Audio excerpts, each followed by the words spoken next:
when autonomous cars teach themselves to drive better than humans. Peep the slang, a human almost certainly wouldn't be this nice to a cyclist, but for an autonomous car, it's the obvious thing to do. Peep the slang, yo. Whether or not autonomous vehicles are able to develop the kind of dynamic, adaptive, common sense reasoning that humans are able to leverage when we're paying attention. That is, AVs have already demonstrated that their ability to leverage sensor systems to see in every direction at once can potentially result in the kind of safety that humans cannot easily match.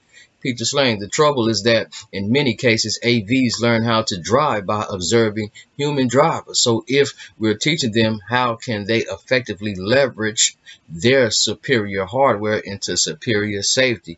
Peep the slang. A few weeks ago, the CTO of Cruise tweeted an example of one of their AVs demonstrating a safety behavior where it moves over to make room for a cyclist. What's interesting about this behavior, though, it is that AV does this for cyclists approaching rapidly from behind the vehicle, something a human is far less likely to notice, much less react to. A neat trick, but what does it mean and what's next? Peep the slang, yo.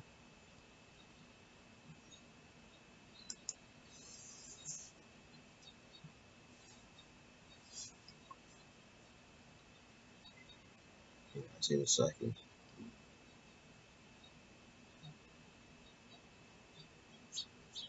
It said came across one of our AVs nudging over for a cyclist approaching rapidly from behind, possibly something a human would miss. But we did not program this behavior. The AVs discovered on their own that this improves safety.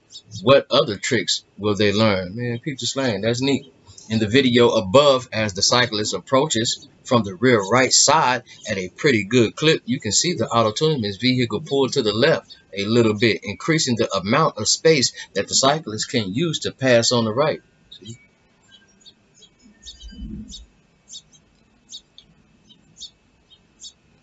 Watch. Keep the slang.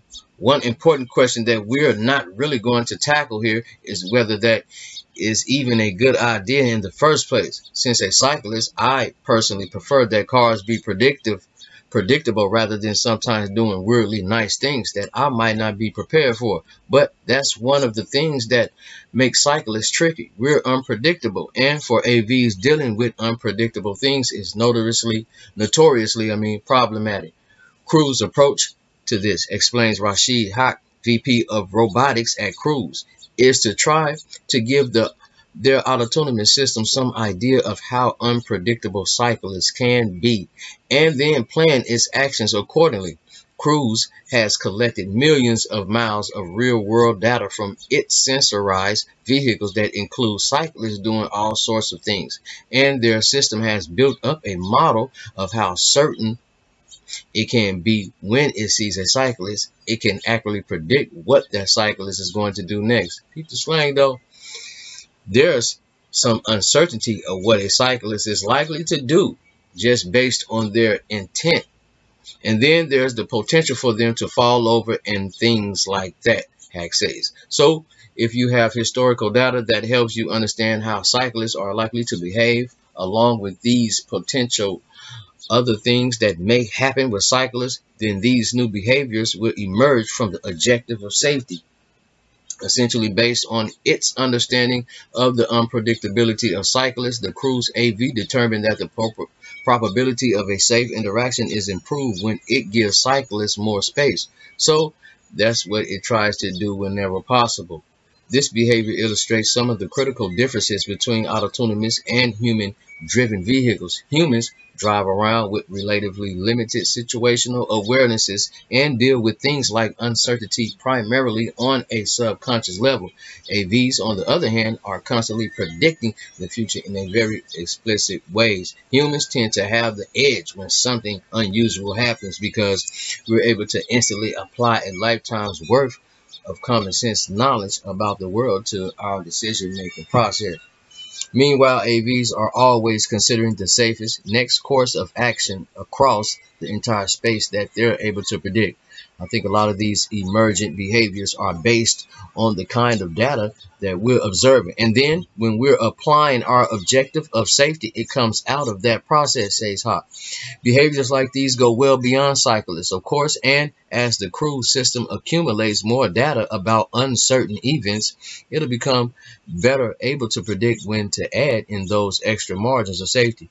It's honestly kind of exciting to think about these specific ways in which autonomous vehicles are transcending humans when it comes to safety. With these behaviors that are unrealistic to expect from human drivers, this is not to say that AVs will make for general safer drivers in the near future, since everything that they know how to do is based on what they can predict, and the world is an unpredictable place. But examples like these are a good reminder that robots have a lot to offer, and that our expectations shouldn't be human level performance. It should be better. Peter Slang had to do the YouTube on that one, man. I'm loving these autonomous cars and smart things and stuff like that, man. Peep the Slang.